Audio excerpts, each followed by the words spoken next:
2 semaines pour découvrir la France. Et parmi les incontournables de son séjour, ce groupe d'amis taïwanais a choisi Nîmes. Nous avons une amie en France et elle nous a conseillé de venir visiter cette région. Et je sens déjà que je vais adorer la météo ensoleillée et la culture d'ici. L'histoire et les monuments romains comme carte postale, c'est ce qui séduit les touristes. Nîmes s'impose et conquiert comme ce couple originaire de Nantes.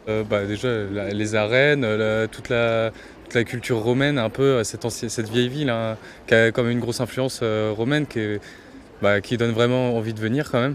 On s'est baladé hier de nuit quand on est arrivé, super jolie la maison carrée, c'était magnifique. Même là, l'arène, on dort dans l'hôtel à côté, on a quasiment vue sur l'arène, donc c'est vraiment très cool. Un patrimoine vieux de 2000 ans, mais un regain d'intérêt semble-t-il nouveau, aidé notamment par des travaux de rénovation, de quoi stimuler le tourisme local. On a 13% de nuitées supplémentaires par rapport à l'année précédente.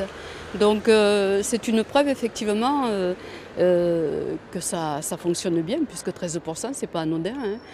Au centre de l'attention, la Maison Carrée et son inscription au patrimoine mondial de l'UNESCO en septembre 2023. Depuis, c'est une nouvelle clientèle plus aisée qui visite la ville. C'est beaucoup d'étrangers. Ouais, je pense que les étrangers, peut-être qu'ils s'arrêtaient à Arles et qu'ils n'allaient pas au-delà.